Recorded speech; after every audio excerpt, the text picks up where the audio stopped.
I was sitting on the edge of the bed, staring blankly at the wall. I couldn't wrap my head around it. My wife, my Joanna, the love of my life, was gone. For a woman. She left me for her friend Kate. How long had this been going on? Why didn't I notice anything? This morning, she just packed a suitcase, hugged me goodbye, and said, "I'm sorry, Brad. This will be better for both of us. I have to be honest with myself." And that was it. She disappeared out the door, leaving me alone with a broken heart and a million questions. At least we didn't have children. I can't imagine how hard it would be for them to find out that mommy preferred another mommy. Ugh, I don't even want to think about it. I'd better focus on how to live on now, alone, in an empty house full of her things and our shared history. I was distracted from my sad thoughts by the doorbell. Who else came over? With a sad smirk, I trudged to open the door. Karen, my mother-in-law and Joanna's mother, was standing on the doorstep. She looked worried. "Brad, honey, how are you? I just found out. Joanna called me this morning, said she left you for her... that," Karen stammered, clearly not knowing what to call the homewrecker. "Anyway, she left you. The fool. What can you expect?" "Hi, Karen. Yeah, it's been quite a morning. Come in. Don't stand in the doorway." My mother-in-law came in and started looking around as if expecting to see my dead body on the floor. Noticing her look, I smiled sadly. "Don't worry, I'm not going to hang myself. Although I have to admit, the thought crossed my mind." "Just kidding, just kidding," I hastened to add, seeing the horror in her eyes. "Oh, Brad, forgive that fool. I don't know what came over her. I have nothing against lesbians, but leaving a husband like you is the height of idiocy." I snorted. Damn, it's nice to be complimented by your mother-in-law, even in a situation like this. "Okay, Karen, let's move on. What's done is done. Thanks for coming. It really means a lot to me. Want some tea?" "Tea? No way, son-in-law. Get out a bottle of something stronger. You could use it right now, and frankly, so could I." With those words, Karen resolutely headed for the kitchen. And I suddenly thought that maybe things weren't so bad. At least I wasn't totally alone. And it looks like my mother-in-law and I are getting drunk today. The next few days blurred into one endless Groundhog Day. I woke up with a sore head, somehow dragged myself to work, then came back to an empty house and drowned my sorrows in alcohol. Karen came over almost every night, brought food, helped with the cleaning, and generally played the role of a caring mother hen. I have to give her credit. I didn't fall into a depression, although it's not like I made much progress in accepting the new reality. One day we were sitting in the kitchen, sipping wine and lazily bickering about who should do the dishes. Suddenly I looked at Karen with new eyes. I hadn't noticed before, but she was a damn attractive woman. Slim, fit, with a lush mane of dark hair that barely had a touch of gray. How old was she, I wonder? 50? I'll have to ask sometime, tactfully. "Brad, why are you staring at me like that? Do I have salad stuck in my teeth?" Karen smirked, catching my gaze. No, I was just thinking, listen, I barely know anything about you. Well, except that you're the mother of my cheating wife, and you love broccoli. Tell me about yourself, why don't you?" Karen raised an eyebrow in surprise, but nodded and took a sip of wine. "Well, if you want, what are you interested in? My dark past or present? I should warn you, there are skeletons in both." "Oh, I'm all ears." I leaned forward in anticipation. Finally, at least some entertainment in this kingdom of decay and dreariness. Over the next couple of hours, Karen told me about her childhood in Jersey, her college years, her turbulent youth in New York, her job at a gallery, and finally, her divorce from Joanna's father. I listened with bated breath. Turns out my mother-in-law had a full and interesting life. Not like me, And now I'm thinking, why the hell did I waste my best years on that jerk? Karen sighed, finishing her wine. I stayed at home, raised Joanna, watched my figure, and waited for my husband to come home from work. And he, the bastard, was cheating on me the whole time. Can you imagine, with my best friend? Like a cheap melodrama, for God's sake. She laughed mirthlessly and looked at me. Her eyes were filled with sadness mixed with defiance. I was a little taken aback. It seems that my mother-in-law and I have more in common than it seemed at first glance. I'm sorry, Karen, that sucks. But you know, you're an amazing woman. Smart, beautiful, with a sense of humor. I'm sure you'll meet a worthy man. Thanks, Brad. It's nice to hear that. Although compliments from a son-in-law sound a bit strange, she snorted. Hey, I'll have you know I'm free as a bird now, so I can compliment whoever I want, even my ex-mother-in-law." Karen laughed and playfully winked at me. I felt the blood rush to my cheeks. Okay, I think it's time to cut back on the wine, or the conversation is taking too intimate a turn. I didn't even notice how Karen and I became almost inseparable. Joint dinners turned into bar hopping and then into something more. One time we stayed up late at my place, emptying bottle after bottle and telling tales from the past. At some point, Karen got unallowably close. I smelled her perfume and the haze of alcohol. And that's it, a blackout. I woke up in the morning in my bed, alone, with a terrible headache and in complete shock at what had happened. We slept together. Oh my God, I slept with my mother-in-law. I mean, ex-mother-in-law. But that's not the point. Okay, calm down, Brad. Maybe you dreamed it. Well, or imagined it while drunk. After all, it simply can't be. My panicked thoughts were interrupted by the phone ringing. Of course, it was Karen calling. I swallowed nervously and picked up the phone. "Good morning, Casanova. How did you sleep?" my mother-in-law cheerfully inquired. What a bummer. And here I was hoping she didn't remember anything either. Hi, Karen. Listen, about last night, I'm sorry. I don't know what came over me. I guess I had too much to drink and... Anyway, it won't happen again." Silence hung on the other end. Then Karen sighed. "Brad, relax. I'm flattered by your morning panic, of course, but I assure you, my virtue is intact. Well, mostly, although you were pretty good." I almost dropped the phone. "What? How? Did we really?" "Don't traumatize your delicate psyche, son-in-law," Karen laughed, apparently sensing my shock. "It was all quite innocent." "Well, almost. We made out a little and you fell asleep. You snore like a hippo, by the way. I hope it's not hereditary or I feel sorry for Joanna." "Thank God," I exhaled, a weight off my shoulders, honestly, although somewhere deep down a strange feeling stirred. Disappointment? "But you know, Brad," Karen suddenly turned serious, "if it had gone further, I wouldn't have objected. Last night, I realized that I'm not indifferent to you. And it's not just because you're an attractive man, although that too." My jaw dropped. No way. My mother-in-law, the mother of my ex-wife, just confessed to having feelings for me? This is surreal. Things like that don't happen. Or do they? "Karen, I don't know what to say. This is so unexpected." "I know, just think about it, okay? And come over for dinner tonight. I promise no advances and no awkward moments. I just enjoy your company." "Okay," I managed to say. "See you tonight." "See you tonight, Brad," Karen replied warmly and hung up. I sat on the bed for a long time, staring blankly ahead. It seems my life has just gotten even weirder than it was.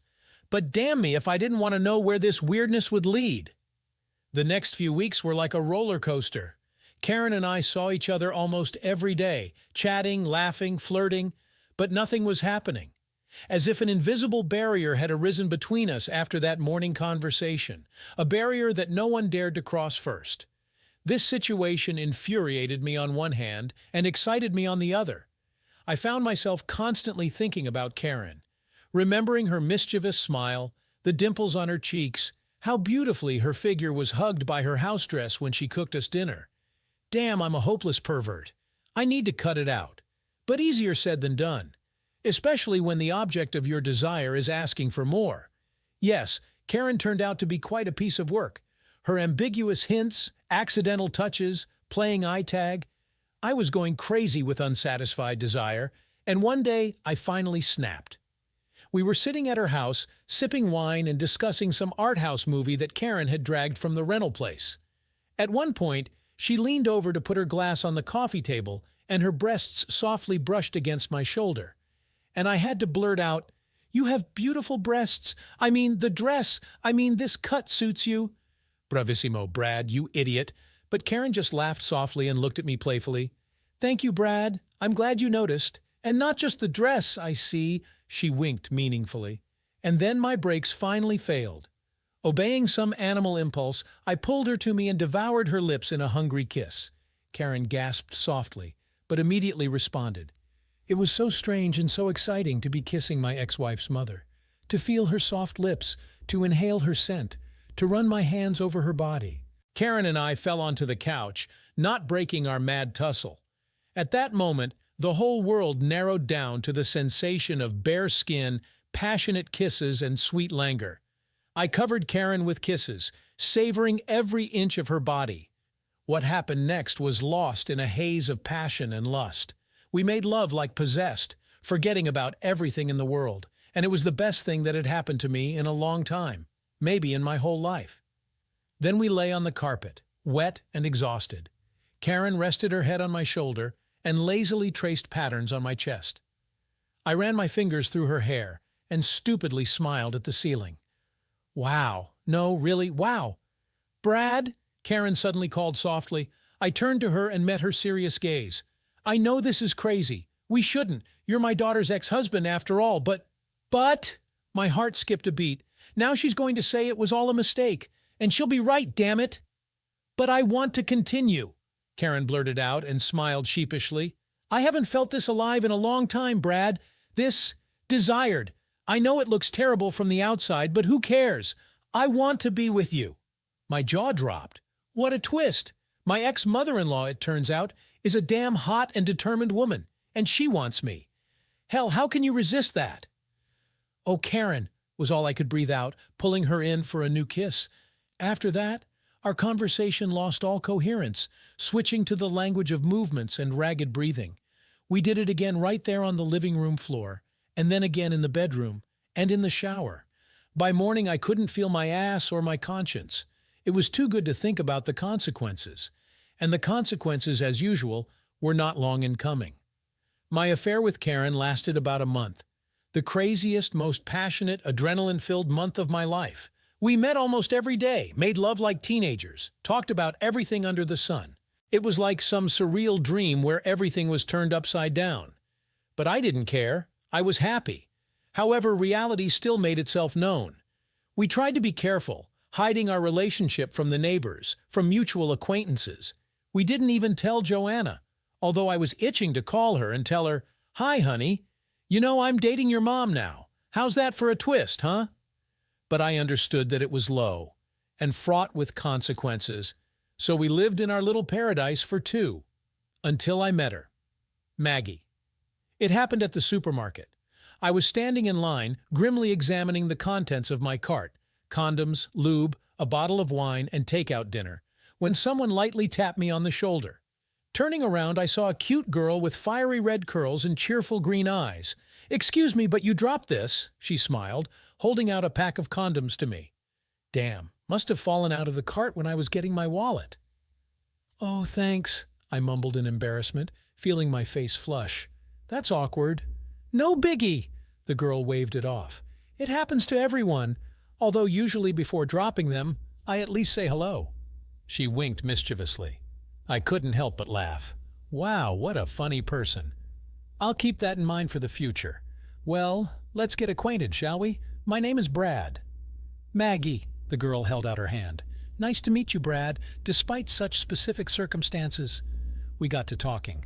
It turned out that Maggie works as a programmer, loves old comedies and Mexican cuisine, and she also has an amazing sense of humor and an infectious laugh. I didn't even notice how I ended up hanging out with her in the supermarket for almost an hour, just chatting about everything under the sun, goofing around and laughing like crazy. That hadn't happened to me in a long time. That evening, I came home with a firm intention to break up with Karen. She was upset, of course, even cried a bit, but said she understood, that our relationship couldn't go on forever anyway, and that she wishes me happiness. And then we made love for the last time. Gently, tenderly, almost chastely. It was a goodbye. The next day, I called Maggie and asked her out. That's how our relationship began. Light, fun, full of joy and laughter. No hysterics, no guilt, no baggage from the past. With Maggie, I felt young and carefree. Happy. 6 months passed. Maggie and I fell head over heels in love with each other and decided to move in together. I was finally able to let go of the past and move on. The pain of Joanna's betrayal dulled, and the crazy affair with Karen seemed like a distant dream, although we continued to communicate, surprisingly warmly and amicably, no awkwardness. One day I invited Karen over for dinner. I wanted to introduce her to Maggie. After all, she was an important part of my life, and Maggie had been asking me to arrange this meeting for a long time. I was terribly nervous, but it went like clockwork. The girls immediately hit it off, and within half an hour were chatting and laughing like old friends. I sat there, grinning stupidly and marveling at how well everything had turned out. I guess happy endings do happen. After dinner, we went out on the balcony to smoke. Karen looked pensive and a little sad. Taking a drag, she said quietly, "I'm happy for you, Brad. Maggie is a wonderful girl, so lively, cheerful. You just glow with her." "Yeah, she's amazing," I smiled. "You know, Karen, I'm very grateful to you. For everything. For the support. Well, you know. If it weren't for you, I'd probably still be moping and feeling sorry for myself." Karen laughed softly. Mischievous sparks danced in her eyes. "Oh, believe me, Brad, it was a purely selfish support. It's a sin not to take advantage of such a gorgeous man, even if he's your ex-son-in-law." We both burst out laughing. Then Karen turned serious and, looking into my eyes, said quietly, "But to be honest, I don't regret anything, Brad. It was crazy, but damn it, it was so good. I'll never forget it." "Me neither," I replied just as seriously. "You're an amazing woman, Karen. I hope you find your happiness. You deserve it." "I hope so." She sighed and lowered her eyes. For a second there was silence, and then Karen shook her head, chasing away the sadness, and smiled slyly.